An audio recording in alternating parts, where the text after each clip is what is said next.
Good evening. I want to address an officer-involved shooting that took place this evening at approximately 6:15 in South Minneapolis at 36 and Cedar Avenue South. The information that I'm providing for our community at this point, please know that there will be more information, more facts coming, but it's important for me to update our communities as soon as possible. MPD officers were conducting a traffic stop involving a felony suspect.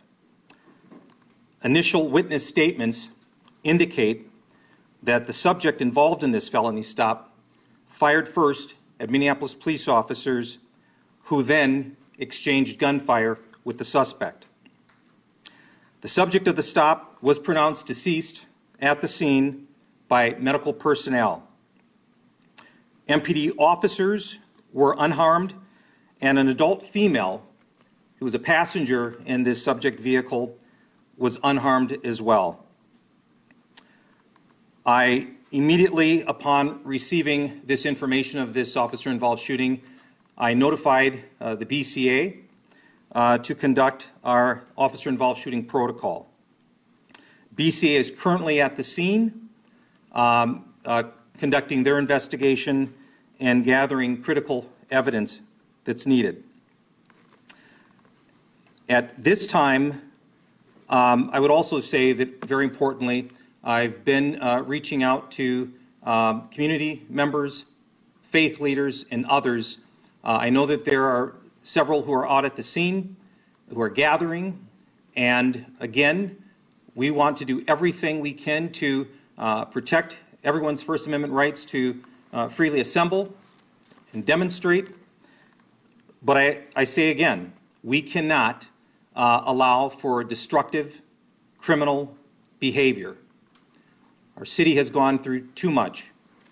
And so if, in fact, those demonstrations or protests should evolve into civil unrest, then I will make the decisions in terms of how we can try to peacefully resolve that.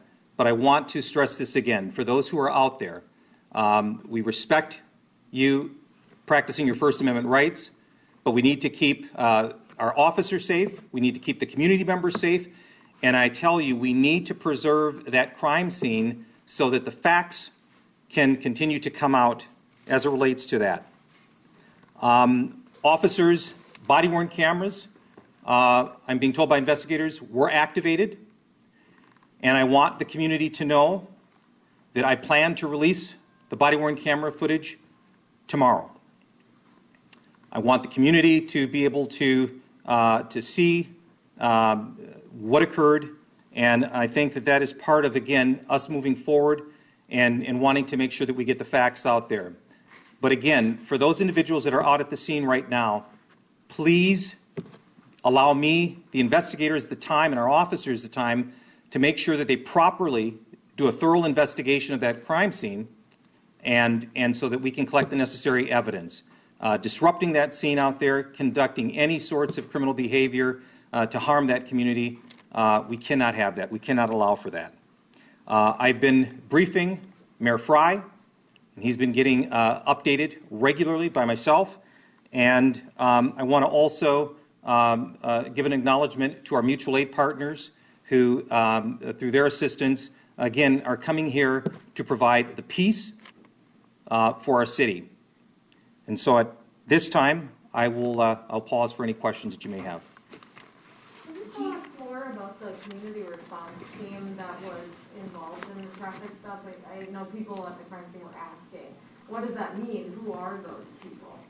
Yeah, our community response teams, or CRT teams, were actually started over probably a couple of decades ago. And those were teams that were really designed for precinct inspectors to deal with different types of crimes that necessarily, or that our 911 responders typically wouldn't have the capacity or time to do. And so some of their work involves narcotic investigations, some of their work involves gun related crime investigations. And so this, I'm told, was part of our community response team that was out there. Was it could you specify on what they were doing? Were they? Yes, at this time, I don't have much information in terms of their investigation, other than that there was a felony subject who they conducted a traffic stop near that 36th and Cedar Avenue South. Chief, can you clarify, was it an MPD officer's bullet that did hit the man and killed him? At this time, this investigation, which is just a little over 4 hours or so, I would not have that information. The BCA is working thoroughly to again, gather that information and those facts. Chief, it's my Yes, sir. understanding with these community response teams, I think there's one 4th precinct, 1 1st precinct, about 6 to 8, 8 to 10 officers. That's correct. Kind of a specialized unit, and sort of high-risk situations, high-risk arrests at times. Is that fair to say? Because it's drugs and weapons usually. Could you tell us, was this considered a high-risk suspect that they were trying to apprehend, and for what? Can you tell us that yet? Yeah, our community response teams, as you mentioned, they will typically do a lot more work as it relates perhaps search warrants and other types of high-risk situations than perhaps a 911 responder. So they're trained in that. As far as the details, obviously a felony subject is you take that into high regard in terms of your approach to that situation. In terms of the details of this specific investigation of theirs, I don't have many details further than that. Chief, was there any kind of exchange between the officer and the suspect before the shooting started? Yeah, was there any exchange before the officers, with the officers and the subject? That I don't know. I don't know at this time. Okay. But I do, in releasing the body-worn camera video tomorrow, we'll all be able to take a look at that. And anything you can tell us about did the suspect have a violent criminal history? Did the officer have any misconduct on his jacket? Yeah, so when part of the protocol, when we bring the BCA in, we are really freezing the scene, so to speak. We are really holding that scene. It's their investigators who are going to do all of that investigative work that you just talked about, looking into officers' backgrounds that were involved, the subject, the investigation, what the investigation was, what led up to it. And so as I stand here before you and our community this evening, I don't have all of those details. Chief, would it be fair to say, this is, I mean, given what the CERT teams do, Yes, sir. fair to say most likely that this guy, the suspect, was probably considered possibly dangerous, armed. I mean, they go after weapons and drugs. That's what they do. Could you go so far as to tell us, was this guy considered armed, dangerous? What? So again, I don't have all the details in terms of what specifically prompted their investigation or how far into their investigation they were. Other than obviously anytime you're having some of these felony types of situations, those are serious. I also want to really withhold a lot of information now until we see the body-worn camera video. I know that our communities have been very sensitive about law enforcement coming out and characterizing someone before truly we have that information. So I want to be respectful to our community in that regard too. But I think, again, as we release the body-worn camera video tomorrow, it allows our community members and others to see that. Usually with the CERT teams, aren't they veteran officers? I know in the past sometimes they were guys who had 15, 20 years experience for this kind of stuff. Is that still pretty much consistent, that these would be veteran officers doing this kind of stuff? It's going to vary. It's going to vary between the teams.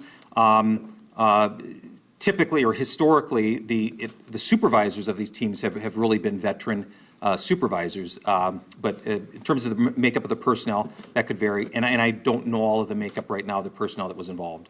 Chief, and I'm sorry, one thing.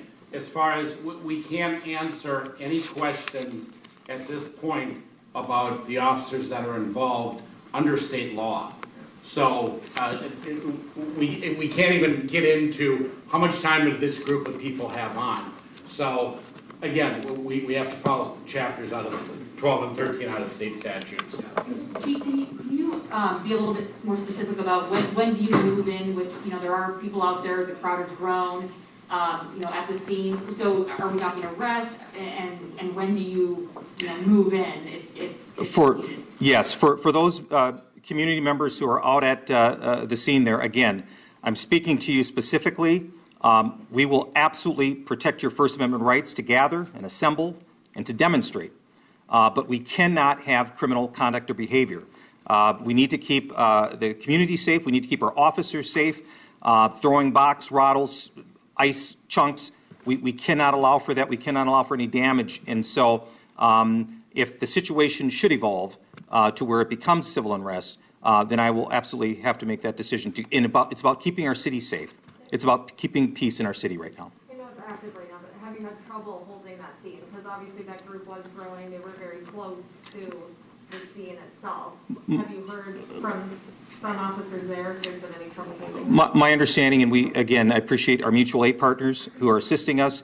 And again, right now our main focus is to allow that crime scene to get the facts, to get the evidence, so that we can make sure that the BCA can conduct a thorough investigation, but we cannot have individuals attempting to tamper with or contaminate that crime scene.